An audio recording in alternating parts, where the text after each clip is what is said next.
What the fuck, the game's frozen yet again. Ah!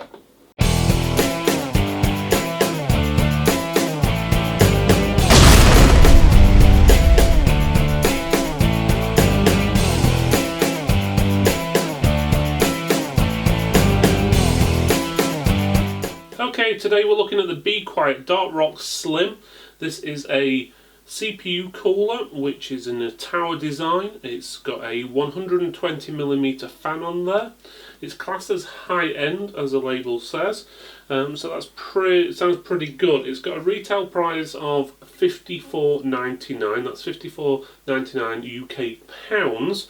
So obviously, depending on where you are, the price will vary.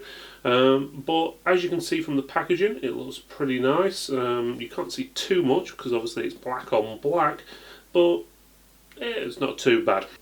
But let's have a look at the rest of the packaging. On the top it says what it is: Dark Rock Slim, 180 watts TDP, so that's pretty good. That means it can basically get rid of 180 watts worth of power from this thing, so that keeps it nice and cool.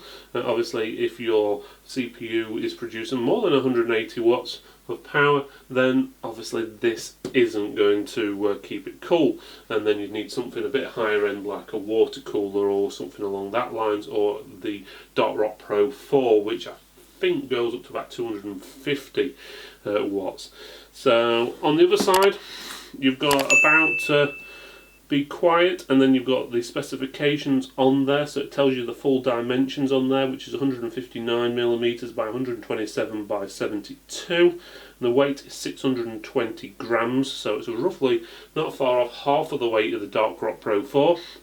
It's aluminium. It fits pretty much most coolers this day and age, most of the standard ones apart from obviously stuff like your thread-rippers. The fan itself is 120mm by 120 by 25, which is pretty standard, 1500 RPM on there, and it's got a 4-pin PMW connector, and the lifespan of the fan is rated at 300,000 hours. On the back of the box it shows you, well, basically what it is. So it tells you about the compact design and everything like that, about the Silent Wing free fans, and that's pretty much it for the back. On the other side you've got a barcode with more product information for the CPU cooler. Bottom is plain, but otherwise that's it. Okay, so inside the packaging, this is what you've got. You've got the manual, which is in lots of different languages. If you want other information or more information, there is a QR code on there. You've got your limited warranty as well. You've got your bar, which goes across the bottom of the cooler and screws in to the AMD or Intel bracket, which will go on the backside of your motherboard. You've got your clamps, which will basically clamp the cooler, which is your fan, onto the actual cooler. So you could mount it on either side if you wished, or you could potentially add a second one, but bear in mind there seems to be only a rubber on one side for your anti-vibration and not on both sides. You do also have your thermal paste. It looks like it's unbranded, there's no names or anything on there, so it could be their own brand, it could be something else.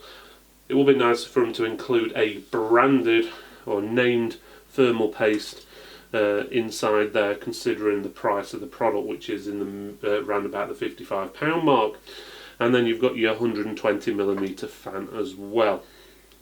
It has a special black coating on there which has got like ceramic particles in the actual paint which help transfer the heat, which sounds a bit sci-fi-ish to be honest, but that's what it does. As we've said, it works on up to 180 watts TDP. It's quite compact and it doesn't block memory slots.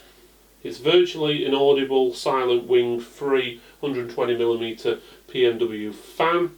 It achieves only 23.6 decibels at maximum speed. It's got 4 high performance copper heat pipes, airflow optimised wave contoured cooling fans. It does support an additional 120mm fan. Fan clips are included. Easily installable black installation kit can be mounted from above, and it's got a brushed aluminium top cover with diamond cut finish, and as we said, it's worth £54.99 UK pounds. But again, depending on where you look, your price is going to vary.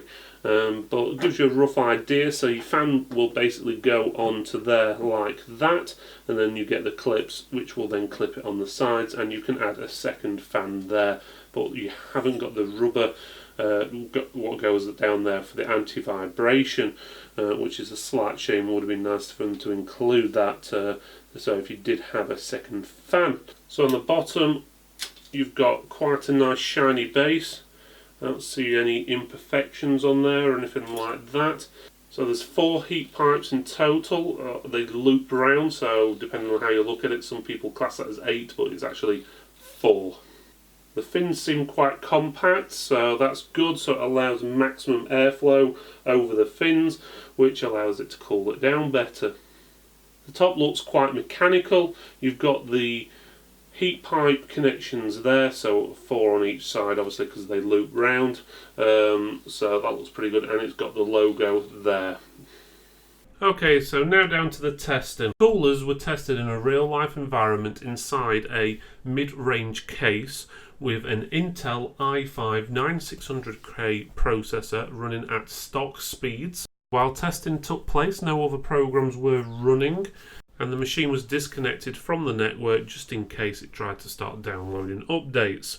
Each test was done 3 times just to make sure that the results were accurate, and we averaged the temperature between all 3 tests to get us the average. Okay, before we go into the results, bear in mind that the Dark Rock Slim was very quiet, that it did not actually pick up on the decibel reader as working any louder than the actual normal fans in the case. First test for idle temperatures, the Dark Rock Slim actually did pretty well at 28 degrees Celsius. That came in cooler than any other single fan heatsink we'd tested, and was only 3 degrees behind the Dark Rock Pro 4. This test would basically see what the average temperature is of the processor after giving it a 100% burn for 30 minutes. While the product performed okay, it actually came in hotter than some CPU coolers like the Freezer 34 Duo, which is only priced at around about £35 to £40. In this test we see what the highest temperature is that the CPU cooler got to after that 100% burn. The Dark Rock Slim here came in at 66 degrees Celsius, which basically was underperforming compared to the freezers again, which were practically half of its price. In the next 3 tests, we basically do the same thing we did in the first 3, but this time instead of leaving the fan speed on auto, we actually put the fans on full speed. In this idle test, the Dark Rock Slim actually performs just as well as the Dark Rock Pro 4, which is surprising. In this test again, we test the average temperature. The Dark Rock Slim again underperformed compared to other coolers and was just ahead of the Freezer 34 with 1 fans, but the Duo Freezer 34 outperformed it drastically. And in this test we checked the highest temperature again. It came in at 64 degrees. It's well hotter than, for example, the Dark Rock Pro 4, 8 degrees hotter, and it's only 1 degree cooler than the Freezer 34, which retails at around about £30. So overall, is this product bad? The answer is no. It actually looks pretty good. It's not too bad to fit, so that's got some good things there. But the major thing is, it is a quiet cooler, and not only is it quiet, it also performs okay, but that's not its strong suit. If you want to go for high performance, you need to spend a bit more and go for the Dark Rock Pro 4. But then again, if you compare it to, for example, the Freezer 34, which has got 1 fan, in most of the tests it's very similar results, and the CPU cooler is drastically cheaper, and even the Freezer 34 Duo Esports Edition comes in drastically cooler, and again it's around about £20 cheaper.